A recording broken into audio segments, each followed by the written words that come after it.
ಕಟ್ಟಡ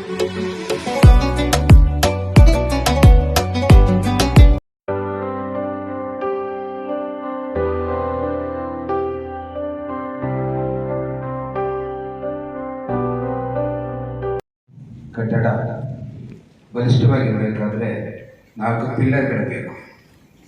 ಹಾಗೆ ಒಂದು ಸಮಾಜ ಇರತಕ್ಕಂಥ ಕಟ್ಟಡ ಸುಭದ್ರವಾಗಿರಬೇಕಾದ್ರೆ 4 ಪಿಲ್ಲರ್ಗಳು ಬೇಕು.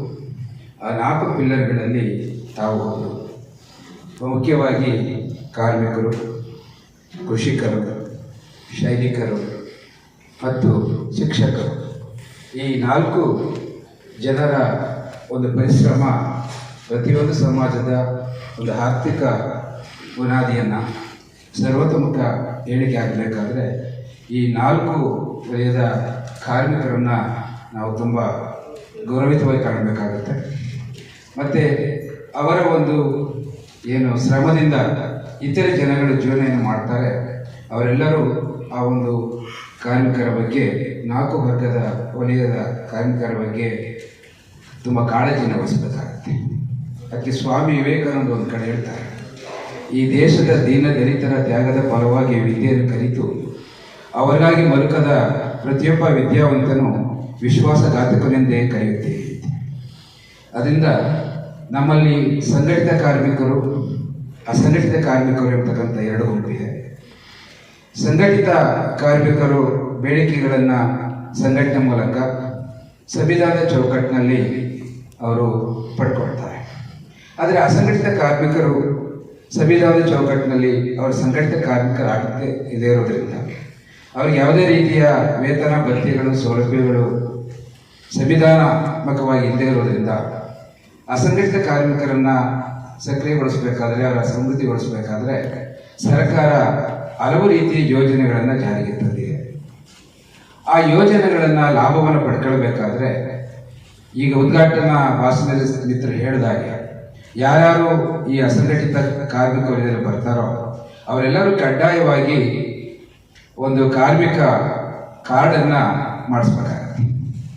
ಆ ಒಂದು ಕಾರ್ಡನ್ನು ನೀವು ಮಾಡಿಸ್ಕೊಂಡ್ರೆ ನಿಮಗೆ ಮಕ್ಕಳ ಶಿಕ್ಷಣಕ್ಕೆ ಸಂಬಂಧಪಟ್ಟಂಥ ಸೌಲಭ್ಯ ಇರ್ಬೋದು, ಮೊದಲ 2 ಮಕ್ಕಳ ಹೆರಿಗೆ ಸೌಲಭ್ಯ 50,000 ಕೊಡ್ತಕ್ಕಂಥದ್ದು, ಮತ್ತು ಶಿಕ್ಷಣದಲ್ಲಿ ಮಕ್ಕಳಿಗೆ ಸ್ಕಾಲರ್ಶಿಪ್ ಮತ್ತು ಉತ್ತೇಜನ ನೀಡ್ತಕ್ಕಂಥದ್ದು, ಮತ್ತು ಅಸಂಘಟಿತ ಕಾರ್ಮಿಕರ ಕುಟುಂಬಗಳಲ್ಲಿ ಮೃತರಾದಾಗ ಅವರ ಸಂಸ್ಕಾರಕ್ಕೆ ಬೇಕಾದಂಥ ಹಣ, ಅವರ ಮಕ್ಕಳ ವಿವಾಹಕ್ಕೆ ಬೇಕಾದಂಥ ಖರ್ಚು, ಅಸಂಘಟಿತ ಕಾರ್ಮಿಕರ ಕುಟುಂಬಗಳಲ್ಲಿ ಅಪಘಾತಗಳಾದಾಗ ವಿಮಾ ಸೌಲಭ್ಯ, ಮತ್ತು ಅವರು 3 ವರ್ಷದಿಂದ 40 ವರ್ಷದವರೆಗೆ ಪೂರೈಸಿದರೆ ಅಂಥವರಿಗೆ ಮಾಸಿಕ ಒಂದಿಷ್ಟು ಪಿಂಚಣಿ ಕೊಡಬೇಕು ಅಂತಕ್ಕಂಥ ವ್ಯವಸ್ಥೆ, ಹೀಗೆ ಹಲವಾರು ಸೌಲಭ್ಯಗಳನ್ನು ಅಸಂಘಟಿತ ಕಾರ್ಮಿಕರಿಗೆ ಕೊಡಲಿಕ್ಕೆ ಸರ್ಕಾರ ಹಲವು ಕ್ರಮಗಳನ್ನು ಜಾರಿಗೊಳಿಸಿದೆ.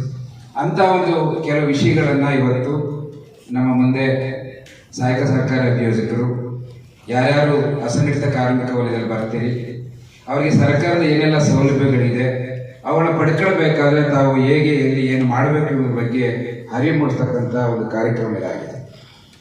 ಅದ್ರ ಜೊತೆಗೆ ಇತ್ತೀಚೆಗೆ ನಾವೆಲ್ಲ ಮಾಧ್ಯಮಗಳಲ್ಲಿ ಕೇಳ್ತಾ ಇದ್ದೀವಿ, ತುಂಬ ಜನ ಅಸಂಘಟಿತ ಕಾರ್ಮಿಕರ ಹೆಸರಿನಲ್ಲಿ ನಕಲಿ ಕಾರ್ಡ್ಗಳನ್ನು ಸೃಷ್ಟಿ ಮಾಡಿಕೊಂಡು ಸೌಲಭ್ಯಗಳನ್ನ ಪಡ್ಕೊಳ್ತಾ ಇದ್ದಾರೆ. ಲಕ್ಷಾಂತರ ಕಾರ್ಡ್ಗಳ ರದ್ದು ಆಗ್ತಾ ಇದೆ ಅಂತಲೂ ಸಹ ಮಾಹಿತಿ ತಾವೆಲ್ಲ ಗಮನಿಸ್ತಾ ಇದೆ. ಸೊ ಅದರಿಂದ ಯಾರ್ಯಾರು ನಿಜವಾಗಿ ಅಸಂಘಟಿತ ಕಾರ್ಮಿಕರು ಬರ್ತಾರೋ ಅವ್ರಿಗೆ ಅನ್ಯಾಯ ಆಗಬಾರ್ದು. ಮತ್ತು ಈ ಕಾರ್ಯಕ್ರಮದ ಉದ್ದೇಶ ಏನಪ್ಪ ಅಂತ ಹೇಳಿದ್ರೆ, ತಾವು ಇಷ್ಟು ಜನ ತಿಳ್ಕೊಂಡಾಗ ನಿಮ್ಮ ಸುತ್ತಮುತ್ತ ವ್ಯಾಪ್ತಿಯಲ್ಲಿ ಬರ್ತಕ್ಕಂಥ ಅಸಂಘಟಿತ ಕಾರ್ಮಿಕರು ಗುರುತಿಸಿ ಅವರಿಗೆ ಎಲ್ಲಿ ಹೇಗೆ ಹೋಗಿ ಕಾರ್ಡನ್ನು ಮಾಡಿಸ್ಕೊಳ್ಬೇಕು, ಏನೆಲ್ಲ ಸೌಲಭ್ಯಗಳಿದೆ ಅಂತಕ್ಕಂಥ ಅರಿವನ್ನು ತಾವು ಮೂಡಿಸ್ಕೊಳ್ಬೇಕು ಅಂತಕ್ಕಂಥದ್ದು ಈ ಕಾರ್ಯಕ್ರಮದ ಉದ್ದೇಶ. ಸೊ ಅದರಿಂದ ತಾವು ಸಕಾಲಕ್ಕೆ ಆಗಮಿಸಿದ್ದೀರಿ. ವಿಷಯದ ಚೌಕಟ್ಟಿನಲ್ಲಿ ವಕೀಲರು ಮಾತನಾಡ್ತಾ ಇರೋದ್ರಿಂದ ಆ ಎಲ್ಲ ವಿಷಯಗಳನ್ನ ತಾವು ತಿಳ್ಕೊಂಡು ಸೌಲಭ್ಯಗಳನ್ನ ಪಡ್ಕೊಳ್ಳಿ. ಮತ್ತು ತಮ್ಮ ಅಧ್ಯಕ್ಷ ಭಾಷಣದಲ್ಲಿ ನಮ್ಮ ಸ್ನೇಹಿತರು ಹೇಳಿದಾಗೆ ಮನುಷ್ಯ ಅಂದಮೇಲೆ ಅವನ ಅಧಿಕಾರಿ ಆಗಿರಲಿ, ಶ್ರೀಸಾಮಾನ್ಯ ಆಗಿರಲಿ, ಈ ಸಮಾಜದಲ್ಲಿ ಎಲ್ಲರೂ ಒಂದೇ, ನಾವೆಲ್ಲರೂ ದೈವ ಸ್ವರೂಪಿಗಳು. ಪ್ರತಿಯೊಬ್ಬರಿಗೂ ಬದುಕುವ ಹಕ್ಕಿದೆ, ರಕ್ಷಣೆಯ ಹಕ್ಕಿದೆ, ಮಾನವ ಹಕ್ಕುಗಳು ಅಂತಿದೆ. ಯಾರ ಒಂದು ಅಧೀನದಲ್ಲಿ ಗುಲಾಮಗಿರಿಯಲ್ಲಿ ಕಾರ್ಯನಿರ್ವಹಿಸಬೇಕಾಗಿಲ್ಲ. ಪ್ರತಿಯೊಬ್ಬರಿಗೂ ಬದುಕುವ ಸಂರಕ್ಷಣೆಯ ಆರೋಗ್ಯ, ಶಿಕ್ಷಣ, ಔಷಧಿ ಎಲ್ಲ ಸೌಲಭ್ಯಗಳನ್ನ ಪಡ್ಕೊಳ್ಳಿಕ್ಕೆ ನೈಸರ್ಗಿಕವಾಗಿ ತಮಗೆ ಸಾಕಷ್ಟು ಅವಕಾಶಗಳನ್ನು ಮಾನವ ಹಕ್ಕು ಆಯೋಗ ಮಾಡಿಕೊಟ್ಟಿದೆ. ಅದು ವಿಶ್ವಸಂಸ್ಥೆ ಘೋಷಣೆ ಮಾಡಿದೆ. ಅದರಿಂದ ಯಾರು ಜೀತ ಪದ್ಧತಿ ಮಾಡೋದಾಗಲಿ ಅಥವಾ ನಿಮಗೆ ಬಲವಂತವಾಗಿ ನಿಮ್ಮ ಕೈಲಿ ಬೇರೆ ಕೆಲಸವನ್ನು ಇಷ್ಟ ಇಲ್ಲದ ಕೆಲಸವನ್ನು ಮಾಡಿಸೋದಾಗಲಿ, ಅಸಹನೀಯ ಕೆಲಸಗಳನ್ನ ಮಾಡಿಸೋದಾಗಲಿ, ನಿಗದಿತ ಸಮಯಕ್ಕೆ ಹೆಚ್ಚು ಕೆಲಸಗಳನ್ನ ಮಾಡಿಸೋದಾಗಲಿ, ಅತಿ ಹೆಚ್ಚು ಶ್ರಮವನ್ನು ಬಳಸ್ಕೊಂಡು ನಿಮಗೆ ಕಡಿಮೆ ವೇತನ ಕೊಡೋದಾಗಲಿ, ಇದನ್ನು ಯಾವುದು ಮಾನವೀಯ ಸಮಾಜ ಒಪ್ಪುವುದಿಲ್ಲ. ಅವೆಲ್ಲ ಹಕ್ಕುಗಳು ನಿಮಗೆ ಇದೆ. ಅದರಿಂದ ಅಸಂಘಟಿತ ಕಾರ್ಮಿಕರ ಕುಟುಂಬಗಳು ಯಾವುದೇ ಕಾರಣಕ್ಕೂ ಖಿನ್ನತೆಗೆ ಒಳಬೇಕಾಗಿಲ್ಲ. ನಿಮಗೆ ಇತರೆ ಕಾರ್ಮಿಕರಿಗೆ ನೀಡ್ತಕ್ಕಂಥ ಎಲ್ಲ ಸೌಲಭ್ಯಗಳು ಇರ್ತೀನಿ, ನಿಮಗೂ ಸೌಲಭ್ಯಗಳಿದೆ. ಆದರೆ ಮುಖ್ಯವಾಗಿ ತಾವು ಮಾಡಬೇಕಾಗಿರ್ತಕ್ಕಂಥ ಕರ್ತವ್ಯ ಏನಪ್ಪ ಅಂತ ಹೇಳಿದ್ರೆ, ನೀವು ಒಂದು ಕಾರ್ಡನ್ನು ನೋಂದಣಿ ಮಾಡಿಸಿ ಇಟ್ಕೊಳ್ತಕ್ಕಂಥ. ಸೊ ಅದನ್ನು ಬೇಸಿಕ್ಕಾಗಿ ನೀವು ಮಾಡಿಕೊಂಡ್ರೆ ಒಬ್ಬ ಸಂಘಟಿತ ಕಾರ್ಮಿಕರಿಗೆ ಏನೆಲ್ಲ ಸೌಲಭ್ಯಗಳಿದೆಯೋ ಆ ಎಲ್ಲ ಸೌಲಭ್ಯಗಳು ನಿಮಗೆ ಯಾವ ರೀತಿ ತಗೊಳ್ಬೇಕು ಅನ್ನೋದಕ್ಕೆ ಅದು ಮೂಲ ಆಗುತ್ತೆ.